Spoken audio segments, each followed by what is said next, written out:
O Senhor esteja convosco. Ele está no meio de nós. Proclamação do Evangelho de Jesus Cristo, segundo Lucas. Glória a vós, Senhor.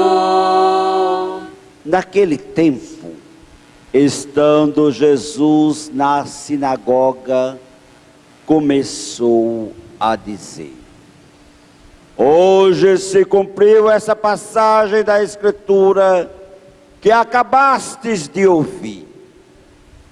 Todos davam testemunho a seu respeito, admirado com as palavras cheias de encanto que saíam de sua boca. E diziam: não é este o filho de José? Jesus, porém, disse: sem dúvida, vós me repetireis o provérbio: médico, cura-te a ti mesmo. Faze também aqui em tua terra tudo o que ouvimos dizer que fizestes em Cafarnaum. E acrescentou: em verdade eu vos digo, nenhum profeta é bem recebido em sua pátria. De fato, eu vos digo, no tempo do profeta Elias, quando não choveu durante 3 anos e 6 meses, e houve uma grande fome em toda a região, havia muitas viúvas em Israel. No entanto, a nenhuma delas foi enviado Elias, senão a uma viúva que vivia em Serepta, na Sidônia. E no tempo do profeta Eliseu, havia muitos leprosos em Israel. Contudo, nenhum deles foi curado, mas sim Naamã o sírio. Quando ouviram essas palavras de Jesus, todos na sinagoga ficaram furiosos. Levantaram-se e o expulsaram da cidade. Levaram-no até um alto monte, sobre o qual a cidade estava construída, com a intenção de lançá-lo no precipício. Jesus, porém, passando pelo meio deles, continuou o seu caminho. Palavra da salvação. Glória a vós, Senhor. Aleluia, aleluia, aleluia, aleluia, aleluia, aleluia, aleluia, aleluia.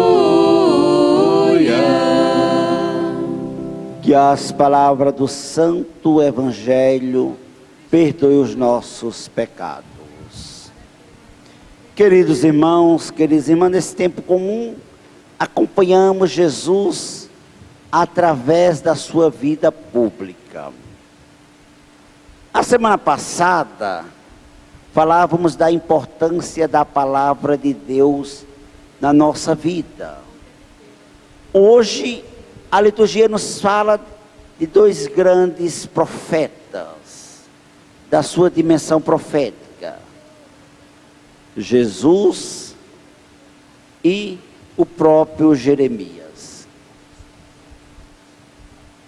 E todos nós, pelo batismo, somos chamados a ser profetas. Quando somos ungidos com o óleo do crisma no dia do batismo, o presidente diz: te consagre com o serviço de Cristo, sacerdote, profeta e rei. Mas é difícil exercermos a nossa dimensão profética, porque somos pessoas medrosas, temos medo de sair feio na foto, muitas vezes não temos coragem de falar a verdade, sabendo que a coisa está desandando, que está errado, mas não temos coragem de chegar e diante dos nossos irmãos e falar a verdade. Pecamos muitas vezes por omissão. Não temos essa coragem. Jeremias é aquele camarada que, Senhor, eu não sei falar. Eu sou ainda uma criança, é o profeta jovem. Mas o que Jesus diz? O Deus diz a ele: antes de formar-te no ventre materno, eu te conheci. Antes de sair do seio de tua mãe, eu te consagrei. Fiz-te profeta das nações. Então realmente, Deus escolhe cada um de nós.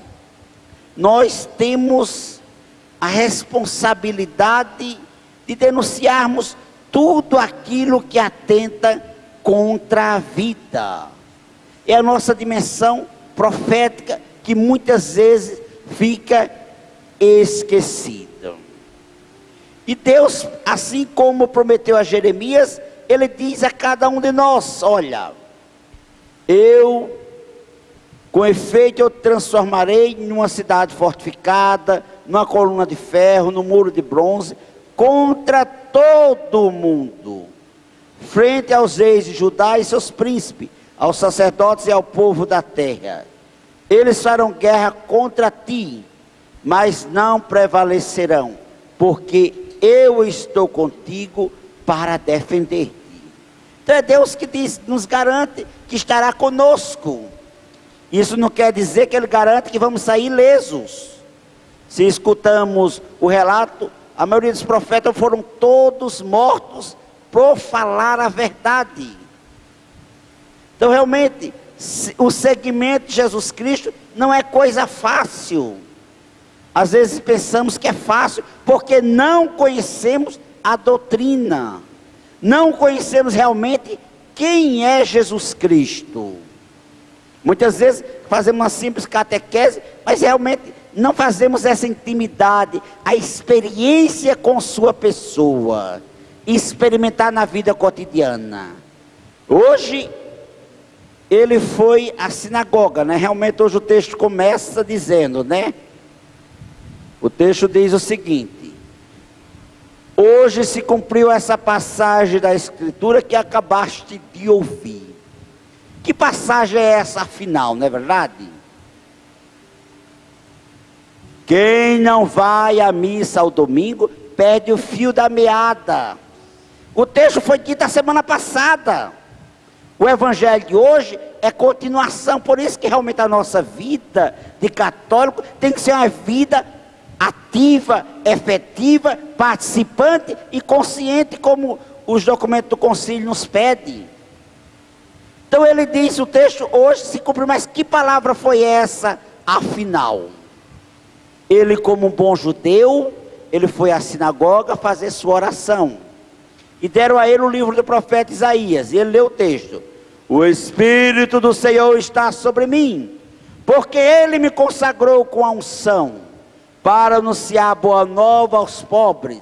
Enviou-me para proclamar a libertação dos cativos, e ao cego a recuperação da vista, para libertar os oprimidos, e para proclamar o ano da graça do Senhor. Então esse texto que ele leu, era justamente o texto que falava do Messias. Quando o povo olharam para ele: quem és tu? Não é tu o filho de José? Então falaram com desprezo. É interessante. E a gente tem que ter muito cuidado na nossa vida. Muitas vezes a gente é preconceituoso e age com desprezo por aquela pessoa que não tem título.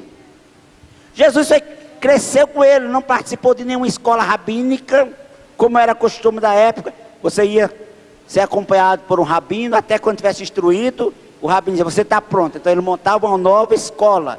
E Jesus foi conhecido, aquele camarada que trabalhava todo dia na carpintaria lá, então era conhecido. Como é que ele pode falar tais coisas? Aí Jesus, eu gosto do Filho de Deus, que ele provoca, e ele dá aquela apunhalada que vai no fundo da alma. E ele provoca assim aquele povo. E diz: ó, com certeza vão repetir: mede, cura-te a ti mesmo. Nenhum profeta é bem-vindo em sua pátria. Isso é verdade. Quando a gente acompanha os testemunhos vocacionais, a gente observa qual difícil é você anunciar na sua comunidade. São poucos os que conseguem desenvolver sua atividade pastoral, porque o preconceito é grande. E muitas vezes nós também somos preconceituosos. E observando o povo queria um Messias triunfante. E Jesus lembra a ele: olha, vocês lembram no tempo do profeta Elias? Tinha muitas viúvas em Israel, mas quem teve a honra de acolher o profeta foi uma estrangeira, uma viúva em Serepta, na Sidônia. E no tempo de Eliseu, tinha muitos leprosos em Israel, mas quem foi curado por Eliseu? O sírio. E quando Jesus conta isso, eles ficam revoltados, porque eles queriam um Messias, um mágico, que fosse resolver os problemas. E aí cabe a reflexão para a nossa vida. Muitas vezes temos a imagem de Deus como um Deus mágico, como um Deus milagroso, que a gente até quer trocar favores com Ele. Olha, eu faço uma promessa, eu subo de joelho, eu rezo tanto Pai Nosso, rezo tanto texto, mas você vai ter que me dar aquilo. Temos que ter esse cuidado. Se a gente observa Deus, Ele nos dá a liberdade de sermos seus filhos. Se quisermos segui-lo, tudo bem, Ele acolhe. Mas também, se nós o rejeitarmos da nossa vida, Ele também acolhe do mesmo jeito que Ele nos dá a liberdade. Se a gente observar Deus em nós, continua sendo Deus. Mas a gente sem Deus, nos tornamos verdadeiros animais, seres irracionais que não sabemos viver a justiça, o amor, a fidelidade um ao outro. E hoje Paulo nos fala muito interessante sobre o amor. Esse texto, essa canção do amor é linda. Realmente ele diz que tudo passa, mas se não tiver o amor, não seremos nada. E o amor que ele fala é um amor desinteressado, é o amor ágape, é o amor de Deus por cada um de nós, aquele que não tem interesse. Se a gente parar para pensar na nossa vida, a gente é interesseiro. Às vezes a gente pensa: eu vou convidar fulano para uma festa, mas eu já convido aquela pessoa que pode me dar uma festa, convidar de volta. Então a gente tem que ter muito cuidado quando viver. Temos que ver esse amor de forma desinteressada. E viver na nossa vida, pedir a Deus cada dia, para sermos fortalecidos e vivermos as virtudes teologais. A fé, a esperança e a caridade. Mas se não sabemos, se nós não sabemos amar, não servimos para viver. Porque o viver é amar. Louvado seja nosso Senhor Jesus Cristo.